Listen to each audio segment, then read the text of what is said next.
a very good morning to you all and happy 2024. We're starting now with our successful clustering business models and management skills to kick us off the EU clusters talks today. You can follow along online using the hashtag #SingleMarket30, and we are going to have a pretty packed agenda today. So obviously we start off, as always, with the news from Nina. Then Mark will set out some parameters for what we're going to discuss, talking about cluster development. We'll then go on to our panel debate and finally wrapping up, as always, with funding opportunities and a look ahead to what's coming up next. Now, as always, we have the housekeeping rules to go through. We will be using Slido again, so please do keep your phones or your computers handy to join in with that. We're going to ask questions of all those attending to get a sense of what the feedback is, so we please ask you to get involved in that discussion. For questions to our panelists, you can use the Q&A function. It's at the bottom of the screen, and the chat function to the right-hand side of your screen we will use to share links, and of course you can say hello and have some chat happening there as well. But do raise your hand if you would like to join the discussion yourself, and we will invite you to turn on your camera or your microphone and you can get involved in the discussion as well. Please note that if you're doing that the session is being recorded and the recording will be published on the European Cluster Collaboration Platform after the event. So which also means you can go back and check out anything you may have missed. We're going to have a good conversation today. It's a kind of brainstorming. We want everyone to come up with their most bright ideas and really get involved. So please do that. But now I'm going to hand over to Nina with the news of what's been happening. Nina, over to you. Many thanks and good morning to everybody. Looking forward to this discussion today. I believe it will be very interesting. But to start us off, you probably have seen it because it was already being promoted, especially through the ECCP channels as well. Please save the date for the European Cluster Conference. It will take place at the beginning of May on the 7th and 8th, to be concrete, in Brussels at the Square building. And we will discuss the role of clusters in advancing EU industry priorities, including the green transition, digital transition, and building resilience, as well as the key drivers to do so through skills, funding, and technology. Registration will open in February, so stay tuned, and you can check out the website, European Cluster Conference 2020.eu, so that you get all the news and can register as soon as the link will open in February. And the latest news regarding the cluster conference is that you can have your own booth if you're interested. The team plans to have 70 exhibition booths to promote key European Commission services, but also to present cluster organizations, Euroclusters, national cluster associations, or other key stakeholders. So if you're interested in having your stand, showcase what you're doing, any products or services, please reach out to the email address you see in the screen. And also we share the link in the chat to the webpage where you can have all the information on the booth itself that will be available, and make sure that you name which cluster organization, partnership, or entity you would like to have presented with the booth at the cluster. The deadline to do this is the 9th of February. Moving on into other news from the ECCP, the Agri-Food Code of Conduct tool is available. The EU Code of Conduct on Responsible Food Business and Marketing Practice, as it's called, full title, is part of the EU Farm to Fork strategy for a healthy, fair, and environmentally friendly food ecosystem.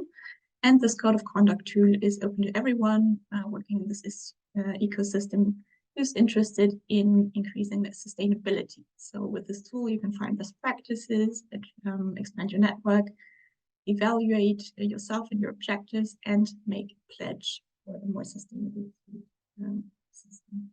So check out the tool that is available in the link in the chat.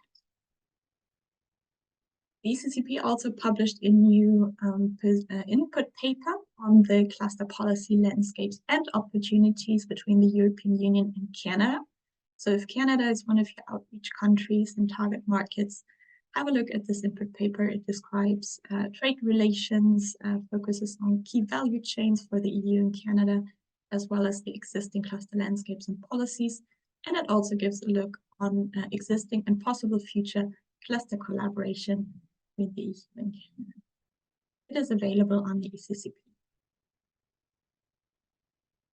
We also like to invite you to join the public roundtable on the green and digital transition for the mobility ecosystem, which will take place on the 29th of February in Brussels. It's an in-person event where the European Commission will present the transition pathway for mobility, which we will be discussing in our next cluster talk on the 7th of February.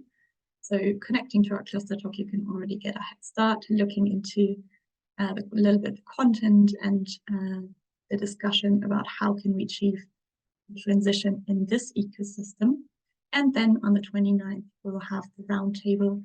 And this event will also be the kickstart for the co-implementation process, meaning stakeholders can make pledges to underpin certain actions that are described in the transition pathway and start working on the implementation. So this is open to the public. You can register if you're interested in attending this event. And we would like to communicate this call for expression of interest for Critical Medicines Alliance. This alliance will be a consultative mechanism to bring together stakeholders that work on the critical medicines ecosystem, and that can help to strengthen the supply of critical medicines in the EU to better prevent and to combat shortages. This is open on a very voluntary basis, and you can express your interest, which was opened on the 16th, and you can do this until the 16th of February. The applications will be reviewed in February and March, and the first meeting will take place at the end of April, as you can see in the link. So click on the link in the chat if you're interested in this.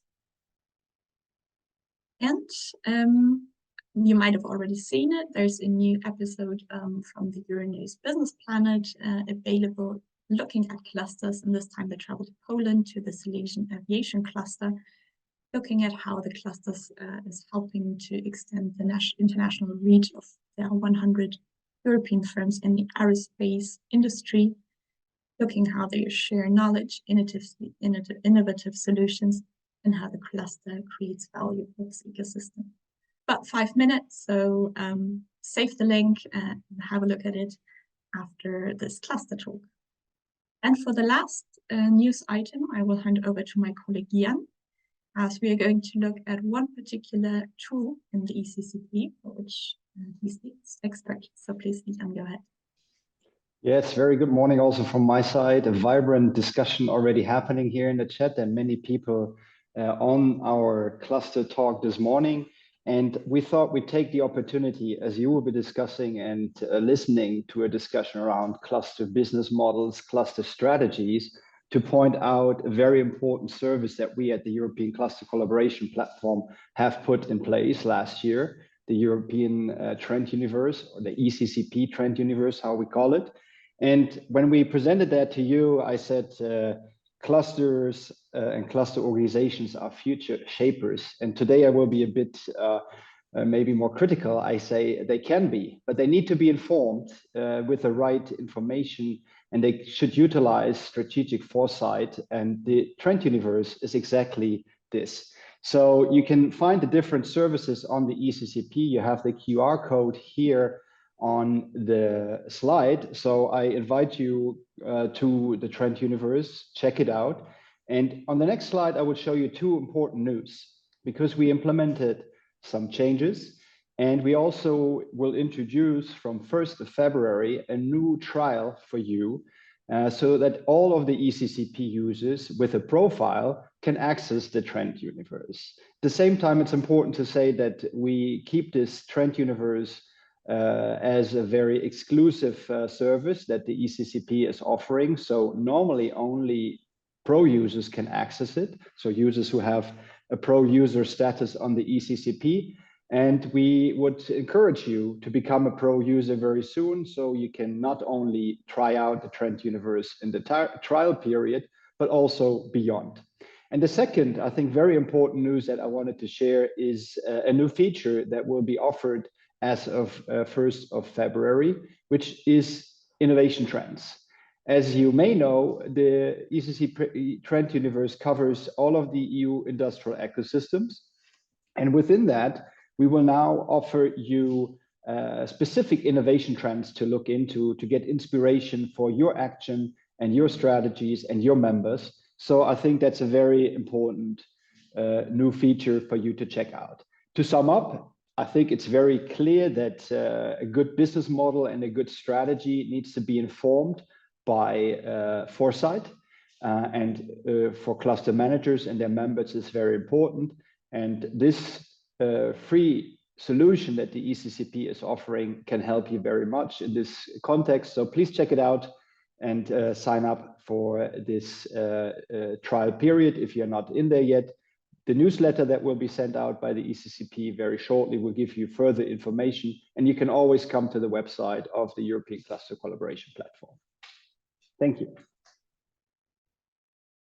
Thank you, Jan Philip, and thank you very much, Nina. Lots there this morning to get through. I also see we have a great number of people joining us today from Ireland to Spain to Greece, Hungary, all across the EU. So very warm welcome, including some people joining for the first time from Flanders. So very welcome to all of you today. And I do hope that means we're going to have an excellent conversation. But first, before we move into the panel, I'm going to hand over to Mark Pazor, who's the team leader on cluster policy at DG Grow in the European Commission, beloved by us all.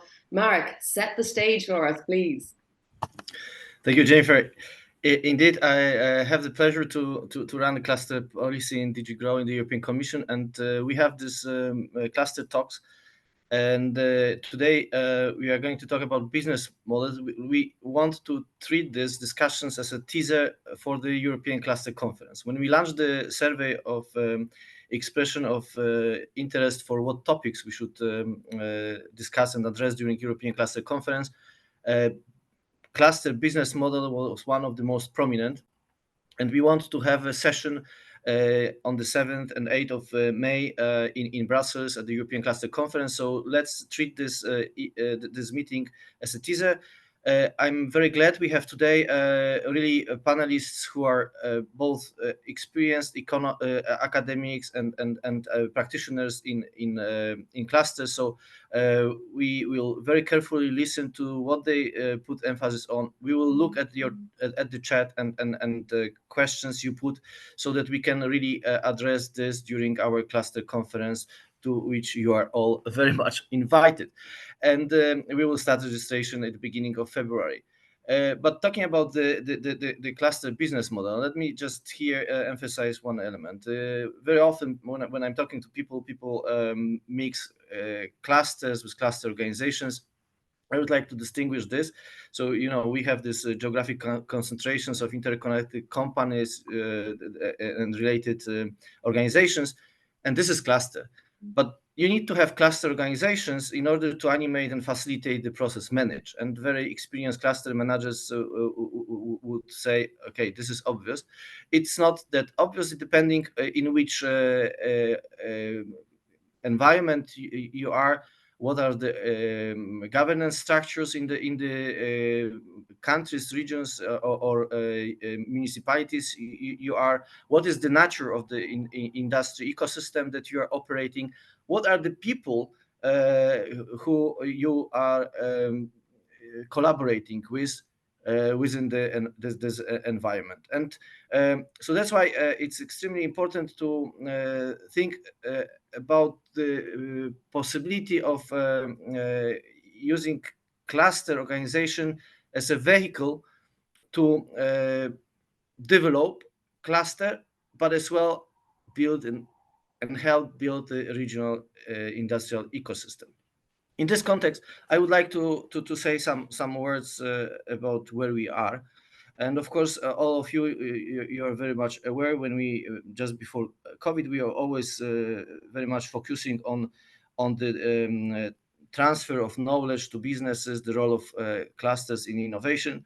And then since COVID, there came new elements, I think, very important for business model of the EU clusters, which is crisis management and contingency planning. With COVID, with all the disruptions in supply chains, and now with the Russian aggression on Ukraine, we see it's even more and more important role of clusters.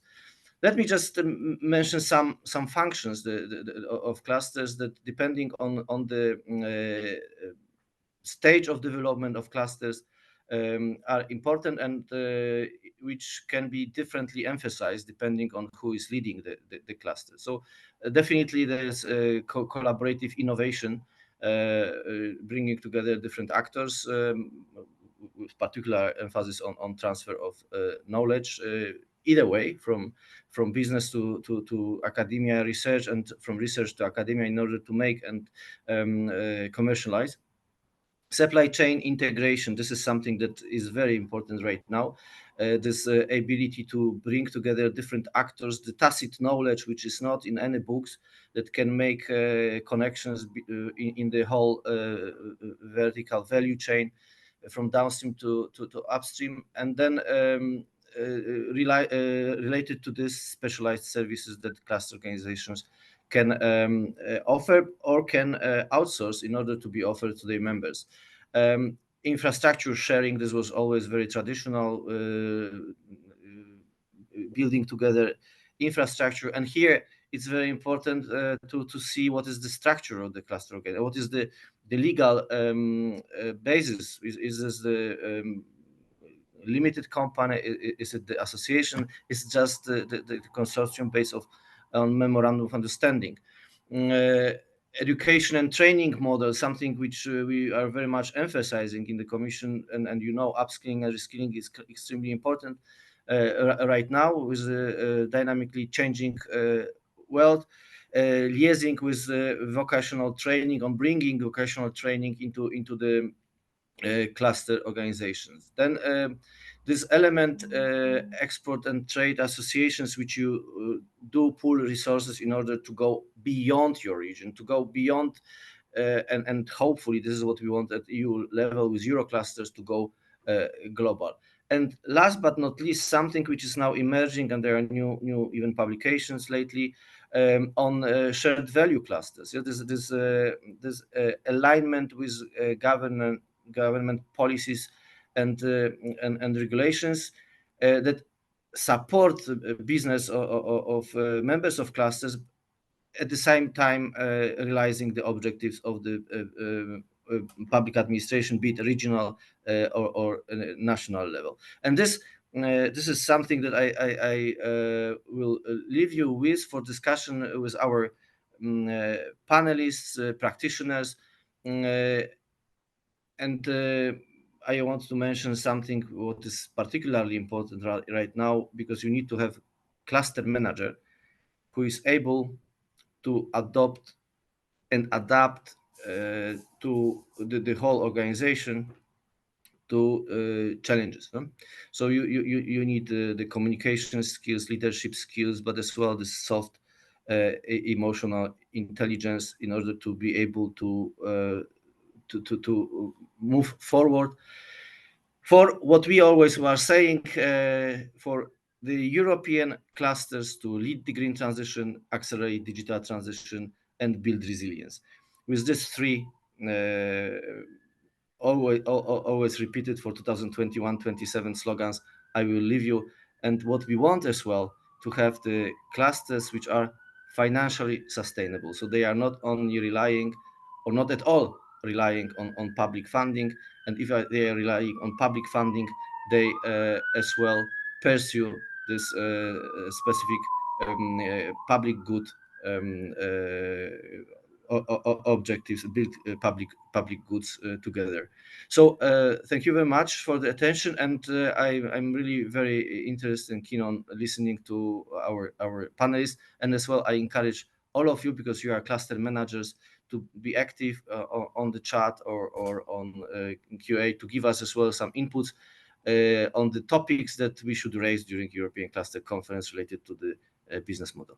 Thank you, Jennifer. Up to you.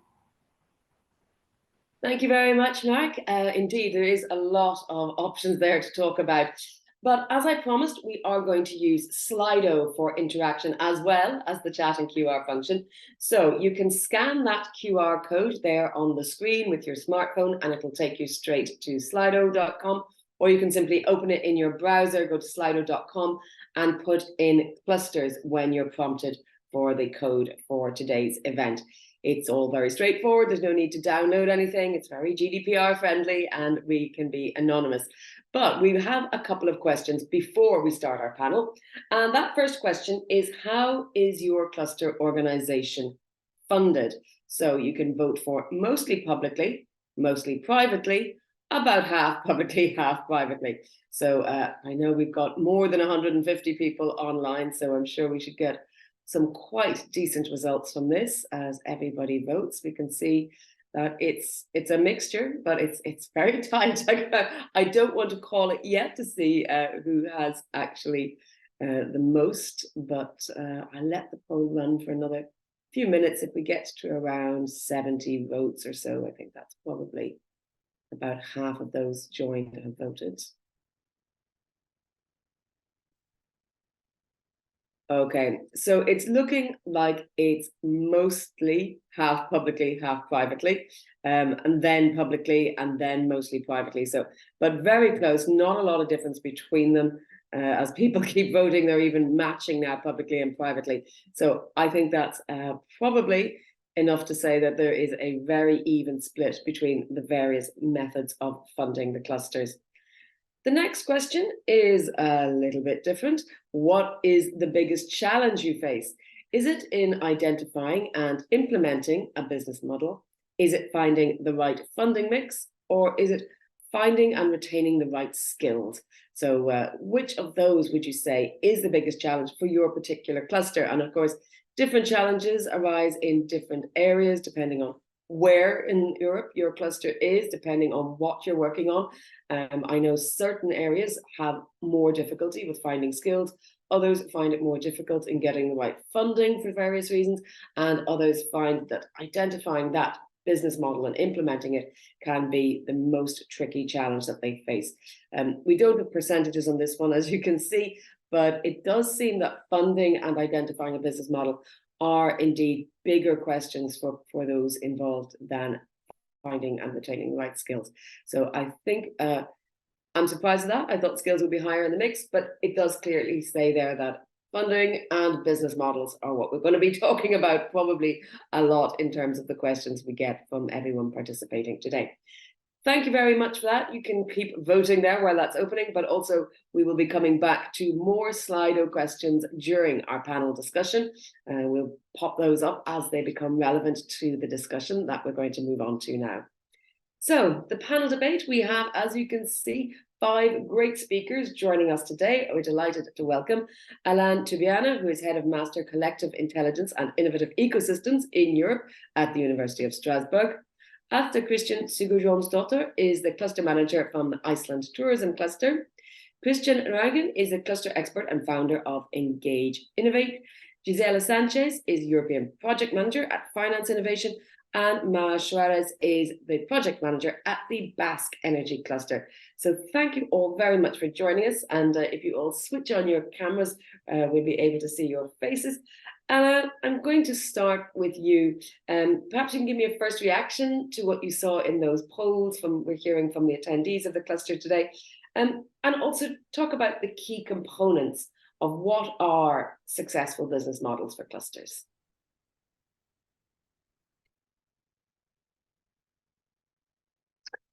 Are you just talking to me or all the panelists? Just to you, Alain, for now. Oh, sorry, Jennifer. I didn't hear my name. Okay. So I think it's very interesting, you know, this balance between public and private funding, and this is probably the genetics of cluster organizations. You know, I've trained about 250 cluster managers the past 15 years, and the sustainability of the cluster organization is the best concern. And well, at the end of the day, it's very difficult when you're obliged to sell services to your members, and on the other hand, not becoming a consultancy company. So I call this, you know, the complex of the platypus. You know, cluster organization is like a platypus. It's a bit of a mammal. It's a bit of a duck, and well, it's a sort of very strange animal. And what is really difficult is not to get completely self-financed at the end of the day. The real difficulty is to balance between the private and public funding. Thank you, Alan. And indeed, that was something that was coming up in that Slido poll. A lot of people, about a third, were that balanced. Asta, same question to you. What are the key components of a successful business model for clusters? Do you agree with Alan that it's a bit of a platypus? Give us your thoughts. Yeah, and actually I was a little bit surprised that so many was answering that they were almost only privately funded, because I always find that people, where I am talking to people all over the world, they find it really interesting that we are almost here in Iceland, the biggest cluster, are almost all of them privately funded. So I think maybe that is getting more and more over the Europe, and more of that. I think, like Alan was just saying, we need to be really careful of the sustainability of the financial model, that this is something that can continue. So I think that the struggle that everyone is kind of facing after maybe 3 or 5 years of public funding is how to continue and how to make it sustainable for the longer run. I also think, and I was agreeing with how the poll in the second question was facing. If I remember it right, it was the funding and the skill set of people who you were getting into your cluster organization. So I think we are more or less all facing similar challenges. Of course, it's different between industries and so on, but I think we are all looking into the sustainability for the long run of the business model, but then we also need to be really careful of what problems we are trying to solve and what we are doing to do that. So yeah, more or less agreeing with what has already been said here. Thank you, Asta. I too was surprised that so much was privately funded, but I guess I'm bringing my own bias to the table there because I hear more from those looking for public funding. Christian, your thoughts on that same question? Identifying a successful business model was one of the challenges that certainly was mentioned by us in our Slido poll, but responded yes from many of the participants. So how does one go about doing that? How do we get good examples of business models? No, Jennifer, thank you, and good morning, everyone.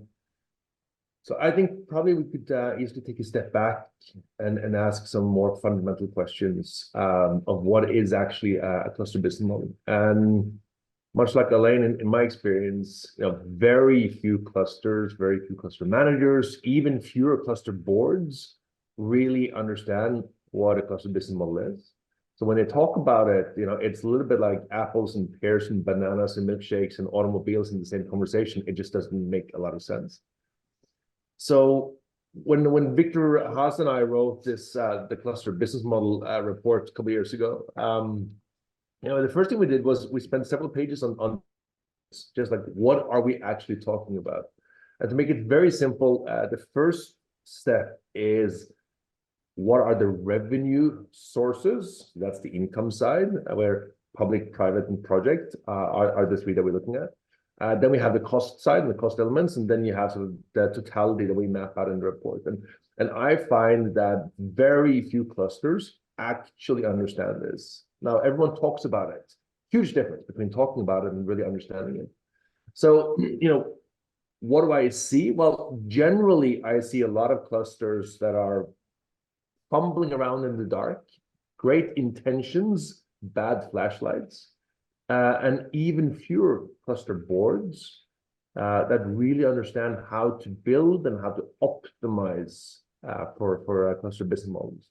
And I'm looking for great examples. My guess is that roughly 2% of the clusters really have this nailed down, speak the same language, understand what they're actually talking about, having good strategic discussion around the long-term evolution of the business model. So I think there's a huge gap for improving this. And I think it's a great topic to be having this morning. And then just lots of work remaining. So that's what I'm thinking. That's kind of what I'm hearing also in the conversation so far. Thank you, Christian. And we do have someone asking if you've got a link to that paper. Perhaps you could drop it into the chat if you get a chance. Thank you. Gisela, coming to you. Just take us through your thinking on this point.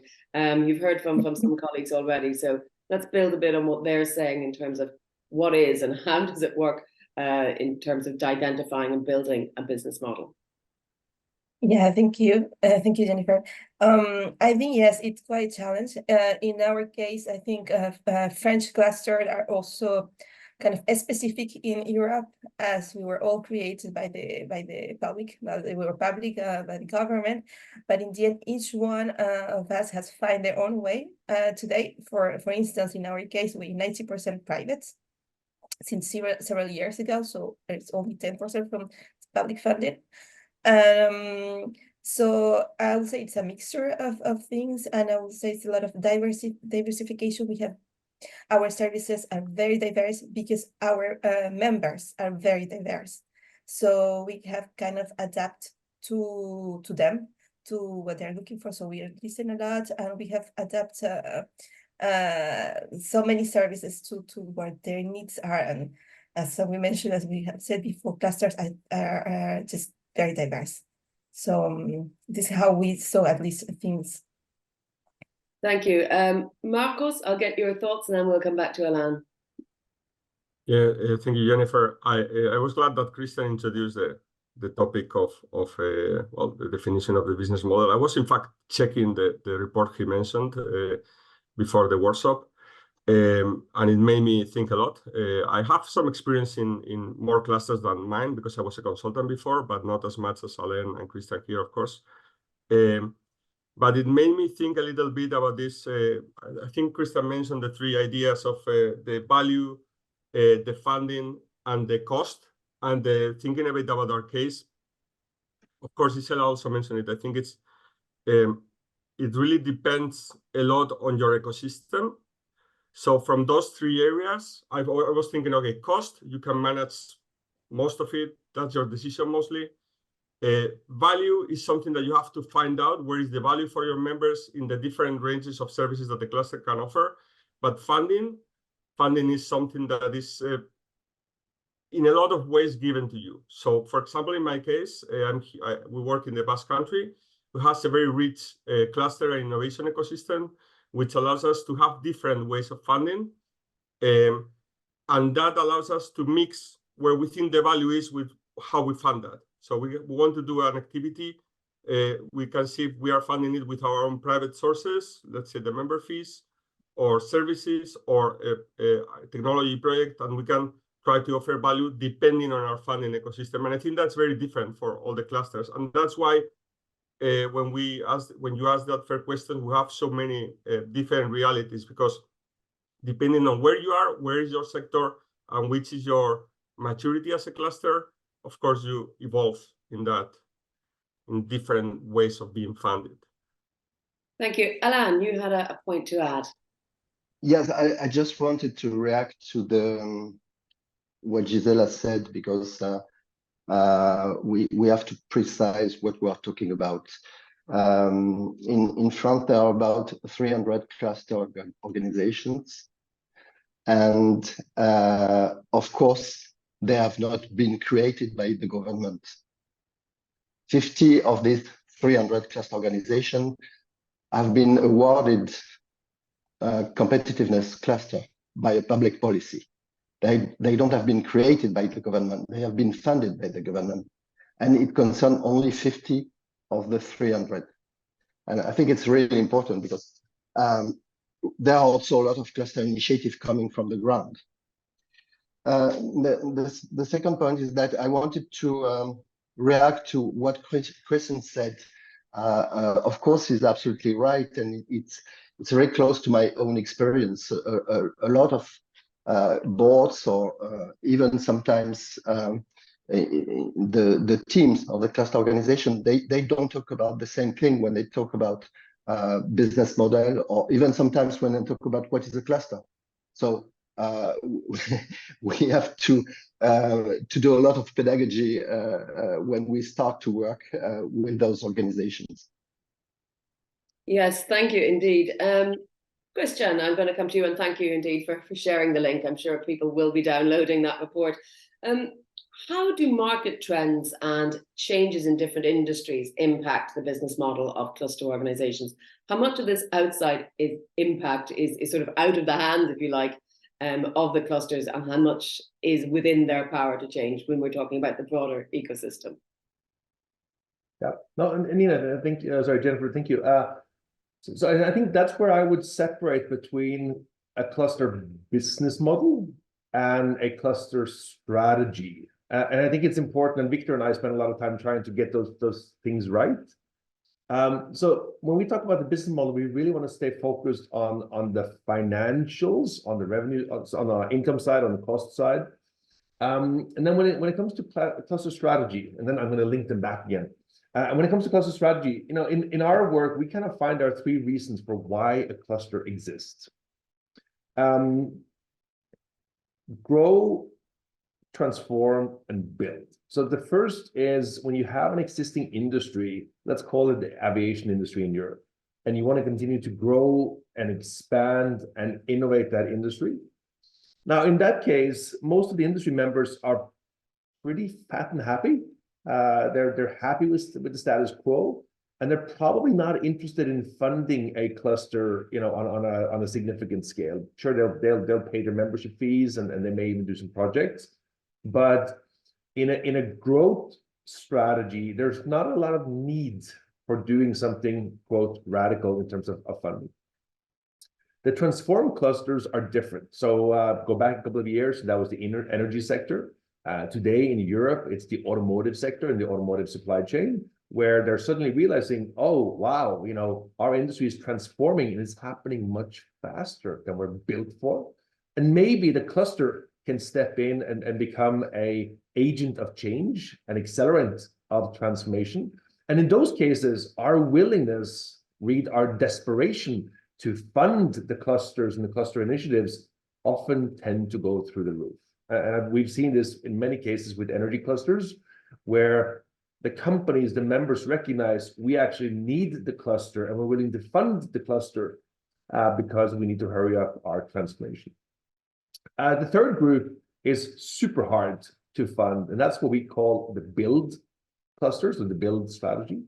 Because in the build scenario, you're building a clusters that don't really exist.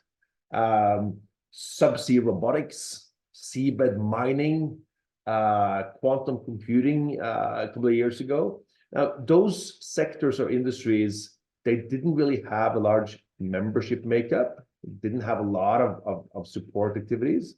So when you try to build a cluster, you know, maybe 20 people would show up, 25, 30 people would show up. And as a consequence, nobody cared about funding it. So, you know, who are we? What is our strategy? Are we a growth cluster? Most of the European clusters are today. Are we a transform cluster? Desperation amongst our members? Or are we a build cluster? We don't have any members, and we definitely don't have any funding. So that piece comes first. And then specifically, I think today there are many clusters, again, just going to take the automotive sector as an example, where, you know, desperation is seeping through the walls. And I think it's a great opportunity for clusters to really step in and be an agent of change, and also to secure funding in that time of disruption. Thank you. Asta, first, you had something to add. Yeah, just to connect maybe also with what Christian is saying, and connect it to our real case, like for the tourism cluster in Iceland, because we have found out during a lot of critical times that when we are trying at least to be a step ahead of the industry and thinking about how we can support them, not only be always reacting on things, but also to be to having something to offer when the companies are facing some challenges. Also, it's about the value proposition, of course, to showcase that they have a problem, but we also have some sets of solutions. So I think when we are facing, because you were asking, of course, about does the business model change according to the market and the needs that are out there, I think, and I agree with Christian, and there's a difference, of course, between the cluster strategy and the business model. But when the market is changing or the challenges are out there, we are also having, an easy access to more funding for the European projects, for the Nordic projects, because there is some challenge that everyone wants us to solve. So then we are also having easier access to the companies that really need some platform to work from. So I think there is something in there also for the business model and the revenue streams, because we are building our revenue streams of membership, of projects and programs. So that also is something that we need to keep in mind, that we need to be this problem solvers and love the problems and challenges of others. And then it's easier to build on the revenue streams through the challenges that we are facing. Thank you. Marcus. Yeah, thanks, Jennifer. No, I wanted to also to build on what Christian mentioned. Of course, I liked, again, the picture of grow, transform, and build. Obviously, reality always is kind of a mix of those different scenarios for a cluster. In our case, for example, we are an energy cluster. We work for, I was thinking, for example, wind energy, which could be a growth situation, smart grids, which could be a transform, and hydrogen, which could be a build situation. We have to adapt, but I wanted to add in that sense that I think could be interesting for my colleagues listening. What we did in our study, what we've always done, is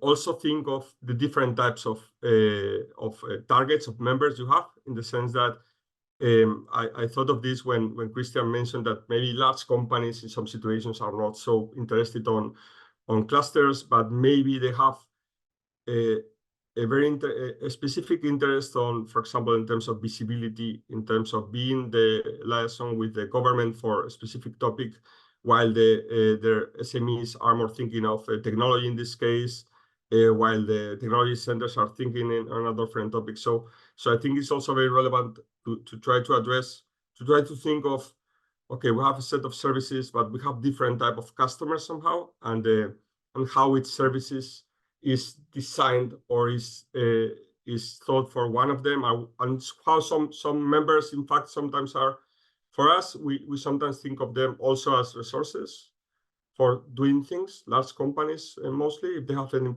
involvement with the region, then you can use them to do things together. Just wanted to mention that. Absolutely. And Gisela, over to you. Yes, I just wanted to react to what Marcus just said, because maybe that's somehow what we tried to mention before. I totally agree with that, because I think it's diversification, maybe the key that worked, at least for us. Try to diversify and listen to it, because different kind of client, we work with big companies, investors, startups, and startups in different size of maturity, from really small to scale ups. So they are not looking for the same thing, of course. So and same thing from the academic part. So maybe it's just, I just wanted to react to this, that I totally agree. And as Alan mentioned, yes, we are a kind of competitive cluster in France, so we are very specific. But there are, of course, other clusters as well. Thank you. I'm looking as well at the Q&A. I see Frederick Lux has said that public funding also depends on the services you provide to the public authorities, and these services to the public authorities are also depending a lot and changing a lot in the different regions, which also influences the business model and the funding mix and makes it difficult to compare clusters. I have a question here from Alexandra Wolf. I think possibly a question aimed at you, but any panelists, feel free to answer. Saying we are at the automotive industry in a transform stage and there is desperation, but not many members really see it. And then, of course, the companies are desperate and don't have budget. Is there any feedback you can provide on how to tackle this issue? Christian, would you like to try and give some feedback to Alexandra? Yeah, no, it's it's a great question. I would love to learn a little bit more around, you know, what they have and what they don't have. But if we make it very simple, you know, it starts with the, I call it the DNA of the cluster. And the DNA of the cluster is a representation of the key people, key priorities, who's on the board, what do they focus on. And then you get into, you know, the challenges that the members have. And here, you know, one thing that we've been looking at is, are you engaged, like, so from the cluster management organization to your member organizations, the question is, are you engaging with the right stakeholders? So specifically, one of the clusters I've been working with here in Norway around decarbonization, what we realized was that they were only speaking to typically level 3 in the member organizations. So when I started asking, how is the cluster management engaging with the board of directors of your cluster members organization, they're like, yeah, well, we don't even know what those look like because we are working much further down the organization. So, you know, one specific thing is, how can you bump up the food chain and make sure that you engage with your members on a more strategic level, where you're also going to find different questions and very different budgets and funding resources available. So that was a long answer. I don't know if I perfectly answered, but I'm sure others can fill in and just add more flavor to that thinking. Well, I was going to come to Alan next anyway, but I see you have your hand raised, so I'll let you make a comment, and then I'm going to put one of our participant questions to you. Yeah, just 1 point. Paying is a very good incentive for collaboration. And I've worked a lot on starting cluster initiatives on difficulties and pain, so transformation probably. And the second point is that probably it creates the link with the question of the skills of the cluster manager, because well, after sustainability, the second main concern of cluster manager is members engagement. And I think in this question, our colleague is talking about members engagement because they are suffering. And probably the answer and the light is in a good strategy designed by the members themselves. Well, Alan, I see a question, it's in the chat rather than the Q&A, but we'll take it anyway, from Chris Nance, asking, don't most sectors need transformation to meet growing complexity? And should that impact existing business models? Yeah. Complexity is also, the capacity to tackle complexity is also one of the soft skills of a cluster manager. This is one point. And the second point is that, of course, cluster managers, like companies, are facing the main issues: decarbonation, transformation of value chains, circularity, which is very complex to deal with. So yes, definitely, probably collaboration is the key to face these challenges. But one more time, it means that you have a very, very skilled team able to also be very creative and capable to elaborate with very weak signals. Thank you. I think we should probably take a short interlude here. I'm going to go to the Slido questions because it might be useful to get a sense from participants what their thoughts are on what are key components of a successful business model for cluster organizations. This is free for you to answer whatever you want. It's if you think there is something there that may be a thread through dealing with all these different elements that might be a useful component, regardless of what sort of cluster you're in, regardless of what sort of stage you're at. And you can go to slido.com and put in clusters if you have navigated away from it, or alternatively, you can scan the QR code on the screen. I see some people are typing, so that means we've definitely got some good ideas coming. So stable public face funding, a highly skilled team, more than just membership, active board, service offerings to industry, foresight and income, trust, of course, members' perspective. Now we're getting so many that we can no nonsense, not be able to read them all so quickly. I think I'll let that run there because that is actually a fantastic word cloud of different thoughts that that really do define what those key components are. And presumably in any one cluster, you're not going to have all of this, but active board is trust, more than just membership, and a highly skilled team, all coming up there again and again. And I see also that some of the different wording, but certainly communication is one, defined value proposition is another, that's possibly reflected in a few different wordings there. Business needs, flexibility, team and trust again, networks, the right stakeholders, shared resources, foresight, although it's a small word on there, it's reflected, I think, in other words. So that is a word cloud to print out and stick by your desk, I think. Alan, how's your reaction to that word cloud? I see you photographing it there, it's pretty useful. Oh, I think you might be on mute. Yes, it's very interesting. I took a picture just to share it with my students tomorrow. Just the point is that trust, which is just in the middle, trust is really an output. Trust is created by what we call the social capital, and the social capital in the cluster is created by all the successful projects and success stories that the collaboration will create among the members. So of course you can say trust, but all the work of a cluster manager is really to create the condition that will at the end create this social capital and the trust among members. Christian, I see you have your hand raised.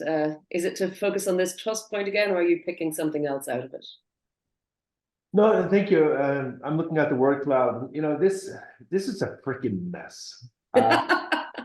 Okay.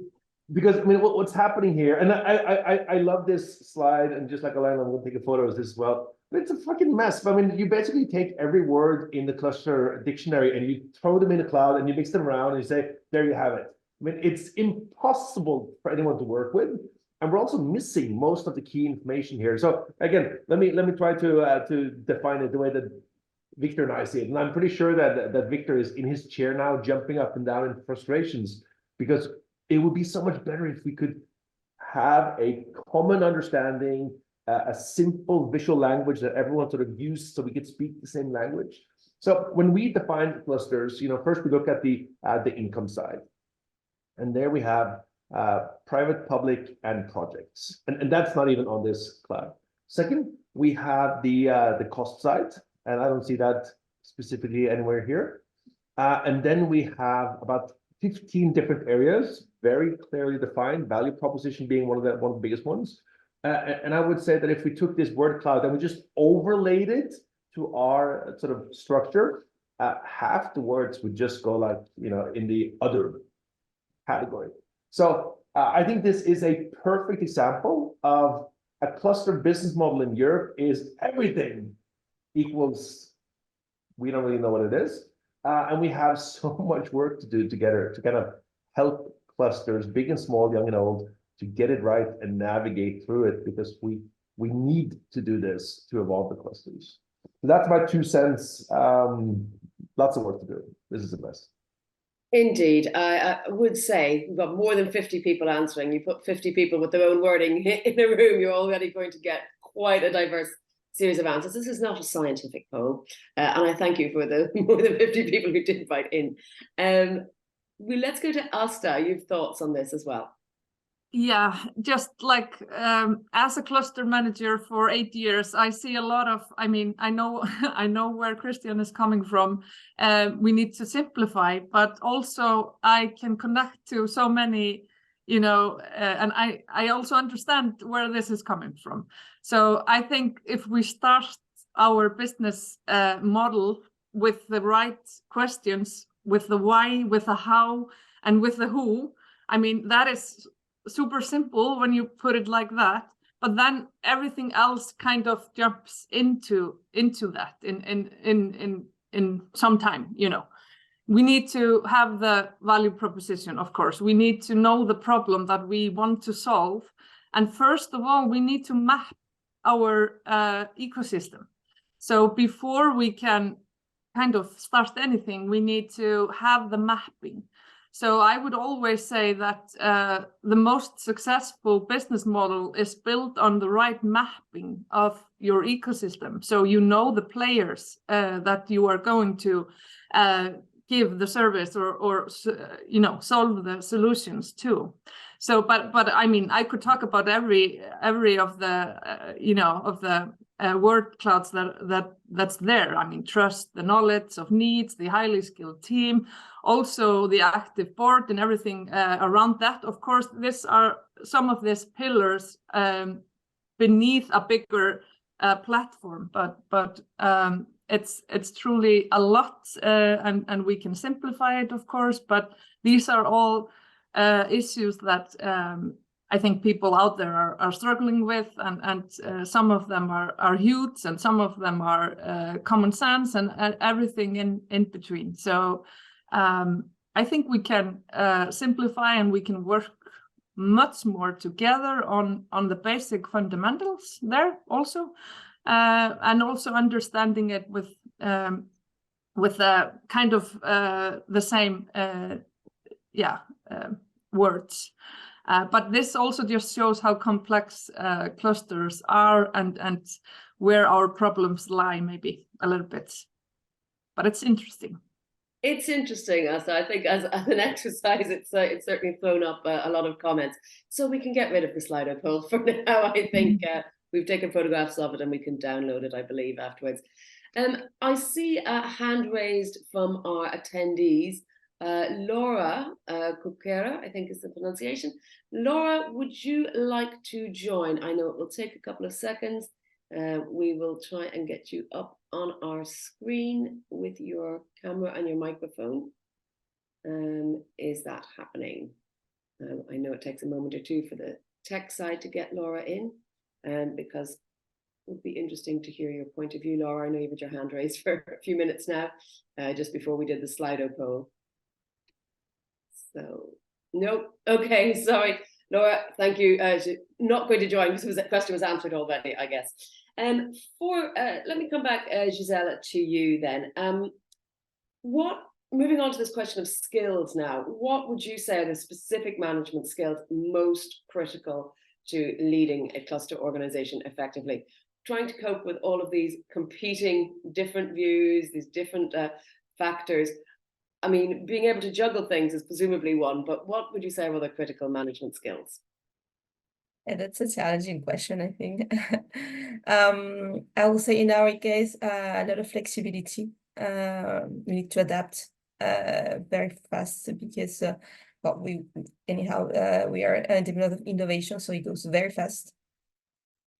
But as we just saw in the where the exercise, Slido exercise, there are a lot of things, different things.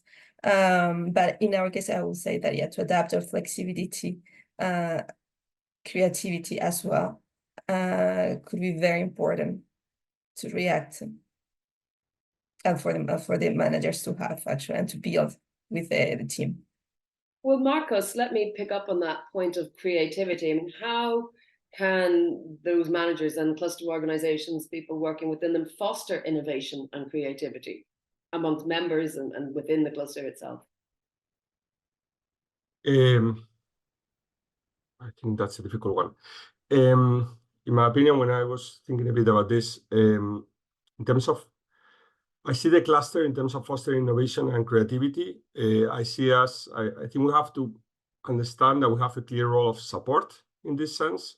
So innovation is coming for the companies. We have to somehow set the scene so that the companies can do this innovation or develop new technology in an easier way. And then thinking of that, I see that as maybe fostering connections, helping them connect SMEs with other SMEs, with large companies, giving giving competitive intelligence that allows them to have easy information to think a step further. Of course, setting working groups, places where they can interact with each other.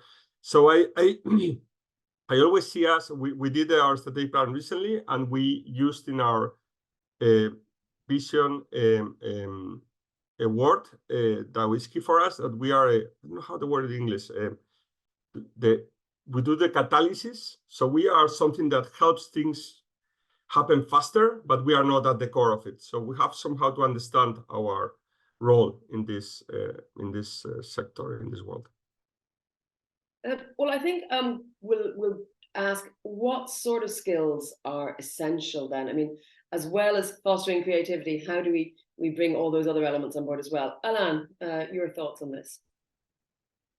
Yeah, I'd like to say that when we say cluster manager, we are just emphasis on managing, but a cluster manager is far more than a manager. To my point of view, he has the three dimensions. The first one is, of course, he is managing cost resources mostly, but he's managing a little team, some money, and he has also a lot of difficulties, such as a sustainable business model to set up. But he has to be also an entrepreneur. The mindset of a cluster manager is to be an entrepreneur, to be a leader, and to be an innovator. And the third aspect, which is a bit different, is for me, a cluster manager, and I've been cluster manager myself for 10 years, a long time ago. A cluster manager is a business angel, a knowledge angel, sorry, not a business angel, a knowledge angel. This is a concept that has been developed by some of my colleagues in Strasbourg. It means that a cluster manager will typically act as a consultant. It is someone who is very active and engaged in several fields. He's very ambitious for the cluster, and he has also large connections. And of course, we have talked about that previously. He's very curious and always looking for new opportunities. He's able to gather energies and to develop a vision and solve problems. And of course, he has largely above average soft skills and communication abilities. Asta, yes, turning to you and your thoughts on the skills for managers. It's an evergreen question. Yeah, I just wanted to state out, I was taking notes, so I'm trying to see where I stand in this. But I totally agree. I just wanted to add that cluster manager needs to be like also a fast runner, to always be running between members and building up the trust between them, because we are also having, like, for our map, we have a broad value chain of tourism in our example. So we have banks in our cluster community, and we have, you know, all kind of engineers and everything in between. So we are also bridging between so different stakeholders. So we are trying to make them understand how they are a part of this industry and what they need to do to contribute, and so on and so forth. So we are also this knowledge bridge builders that tries to make a broader ecosystem understand the industry that we are in. So that was just to add on what Alan was just saying. Thank you. I see we have a participant with a hand raised, Annegret Ellingsen. Annegret, do you have a question? If you want to switch on your microphone or your camera, either or, you can ask that question. I saw you had put one in the Q&A, which I think was primarily for Marek, so we will come back to it. Can you hear me now? Yes, we can. Great. Go ahead. Okay, thank you. I have 7 years of cluster experience as a manager, and also now I work as a certifier on Go level for clusters. And I often see in my work that the clusters are struggling with a strategy, to have a clear strategy, but also to have a good business model. But one thing that I think will impact the business model quite a lot is the digitalization that we are discussing now. We have this EDIs, also the European Digital Innovation Hubs coming up. And I think it's very important that the clusters are working in close cooperation with the EDIs to be able to see how the digital tools can impact the business model. And I often see that businesses that are very focused on producing tools, they suddenly can change to delivering services to their customers instead of only the tools, because they are not aware, they are become aware of the sensors and the data they can collect, and based on that, develop completely new business models in the collaboration with the EDIs. So this collaboration with the Digi Connect and Digi Grow on the cluster and the EDIs is very important for successful, future development of the clusters and the companies, which is part of the clusters. Thank you very much, Annegret. And I did see indeed that you put in a link in the Q&A for your European Digital Innovation Hub. Perhaps, Marek, if you are still there, connected. Of course I am. I'm listening very carefully. Good, because I think this question might be useful for you. Annegret is asking, how is the collaboration organized between DG Grow and DG Connect? And will this be a part of the cluster conference? She's also asking in the future. Perhaps you could give us some insight there.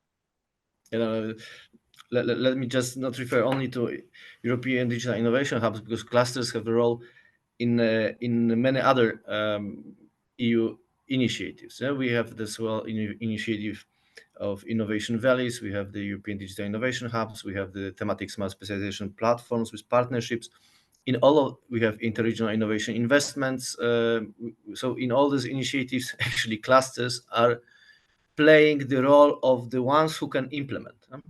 So all at the end of the day, when we see who is participating and who is really active and taking the lead, are the cluster organizations. So we are the working between DG Grow and Connect. We have I will not refer to this because this is a standard thing that we have. Is it going to be discussed during European Cluster Conference as much as the collaboration of the role of cluster organizations in policy objectives that we have? Yeah. And for this, but I would like to refer to what was said here. I think Christian mentioned very important role to distinguish between cluster strategy and business model. These are two different animals, and cluster strategy is very much as well related to this what we were saying. For example, the smart specialization strategies or strategies of the regional economic development, how they can be aligned, how we can have the actions to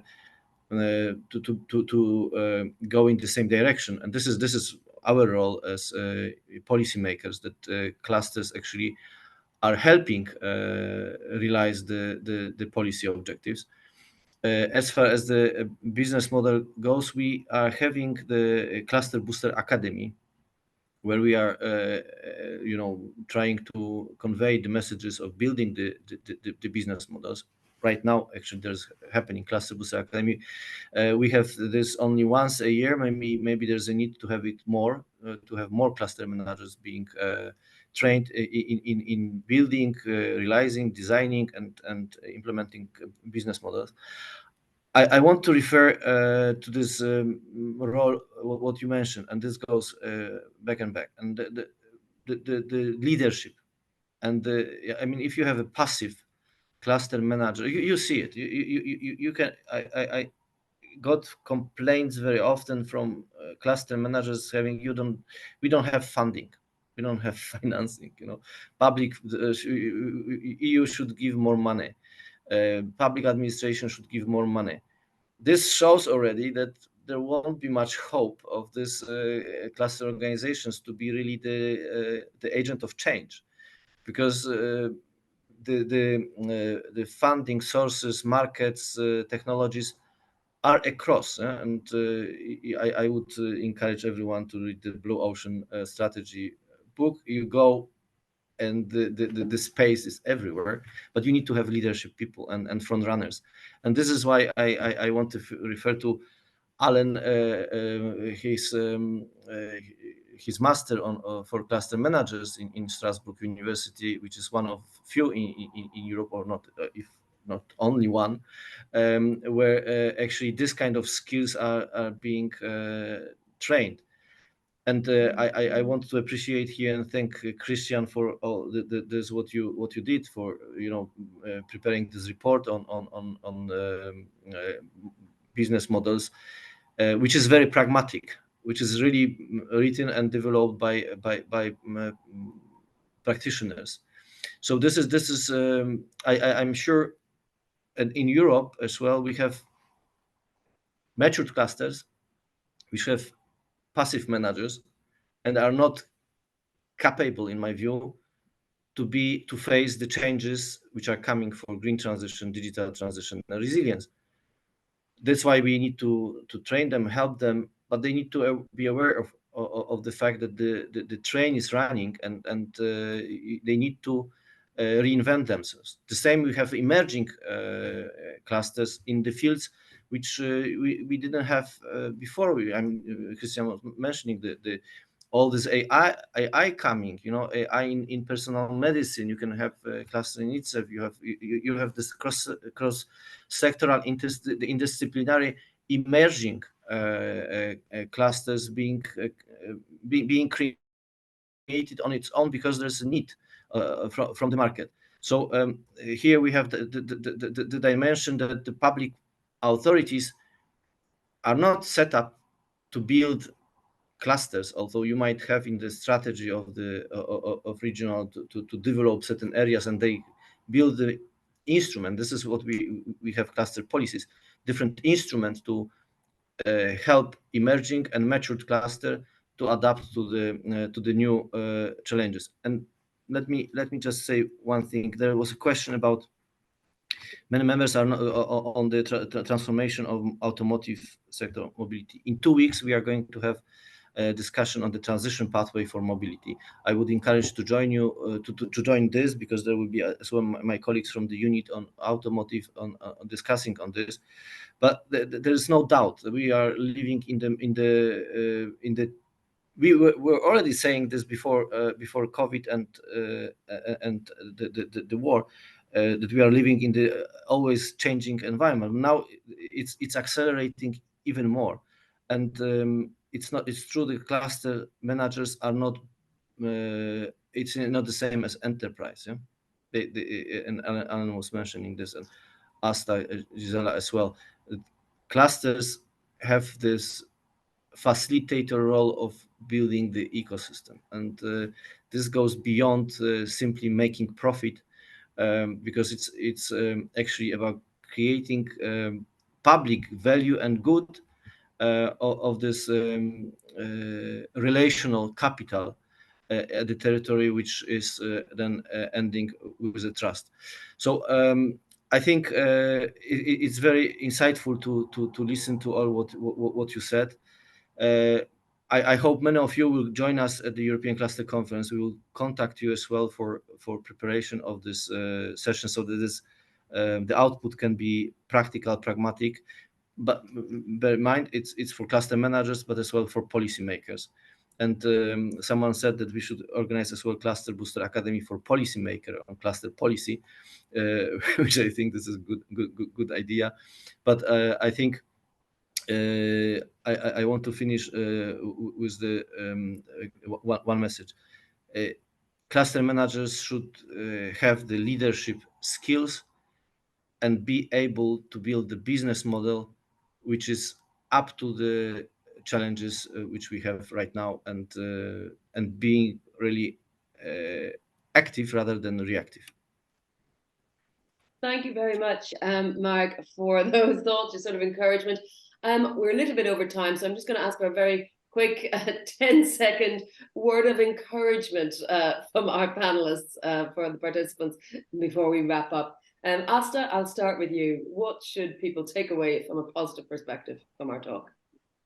Yeah, I think know your DNA and what you stand for, and how you can serve your members.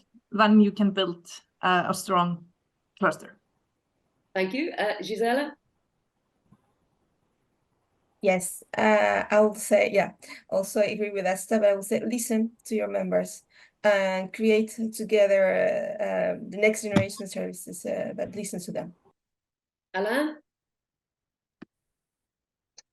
I'm convinced that the cluster manager, well, of course, when he's competent, is the role model of the future manager everywhere, not only in networks. You know, I was very surprised 3 years ago to see that some of my students are hired by big transnational companies to set up communities inside the company. So it means that we need that type of profile everywhere in Europe. I call them collaboration engineers. And, you know, I would be so pleased not to be the only one in Europe to have a master program in this. I would be very pleased to share my master with all the university in Europe and to set up not only initial training programs, but also vocational training programs. So this is a call. Thank you. Marcos? Well, I would say maybe that in this case of what a cluster business model is, cluster strategy, or what even a cluster is, which is something that could take a whole webinar also. The good thing is that we are managers of only one cluster, our reality, and we just have to find our success there. And the truth is that clusters are a very good tool for economic development and is more and more relevant throughout Europe, and we have a very good opportunity there.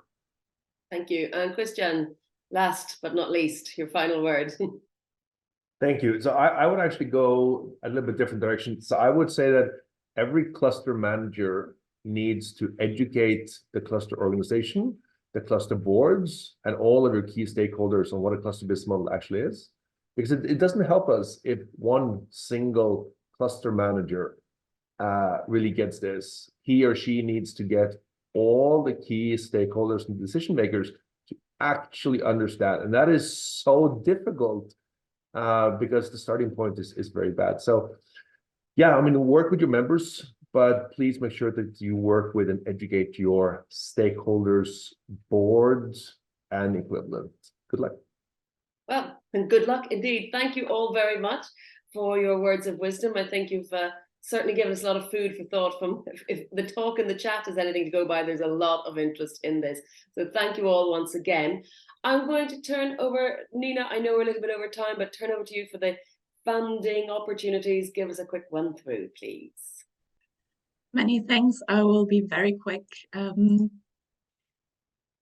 We have several calls that might be interesting for you. Alain mentioned, okay, the connection to university is key, have the master program. So there are also several calls to strengthen the alliances between education and enterprises. And this call is from Erasmus. It's a lump sum grant to boost innovation and to focus on the talents and skills development.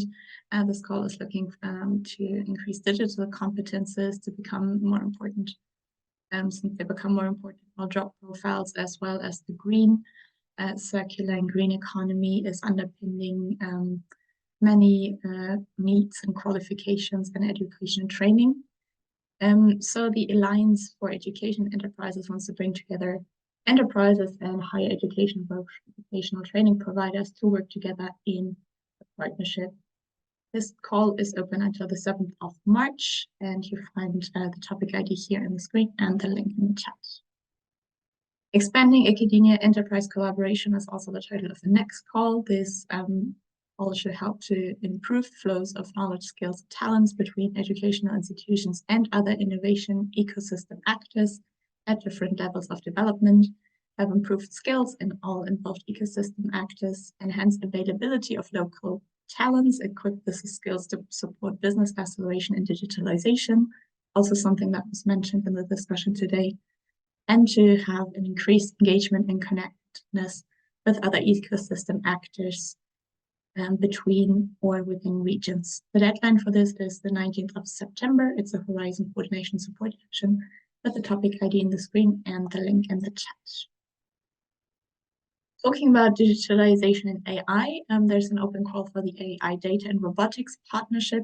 Here, proposals should demonstrate the added value of integrating either data or AI and data and robotics technologies into large-scale validation scenarios, reaching critical mass and mobilizing the user industry. And the proposal should also address the involvement of SME and startups with the significant potential to foster innovation. Projects here can also use the financial support to third parties. The FSTP, two-level novel technology advantages to address the operation of a pilot and support end users and service providers in addressing the challenges of the Green Deal. The deadline for this call is the 19th of March. It's a Horizon Innovation Action with topic ID in the screen and the link in the chat. And as always, the reminder that there are open calls from our Euro clusters that are directly addressed to the cluster members, so the SMEs. The different Euro clusters from the ecosystems have opportunities in training and skilling, in innovation processes, in adopting technologies, or in internationalization. All calls are with different deadlines and with their own specifics. So have a look at the opportunities for your members, for the SMEs that are available through the Euro clusters.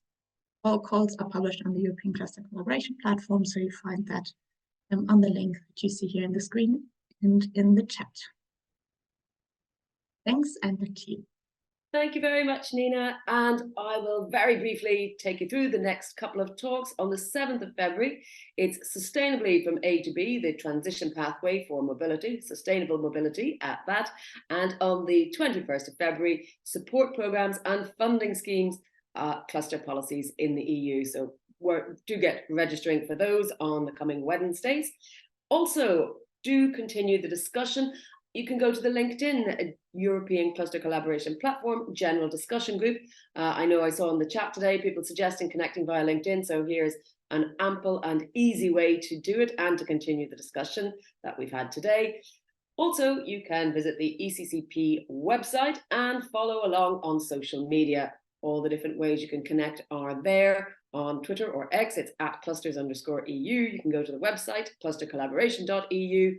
That LinkedIn, we gave you that specific link as well, so please do join that discussion chat. And of course, if you just want to talk in general on social media, use the hashtags EU Clusters Talks or hashtag ECCP. Thank you all very much. I know it's been a good discussion when we go a bit over time, so I'm sure there was a lot of meat for thought to chew over, and I hope you had a great discussion this morning and have a lovely day.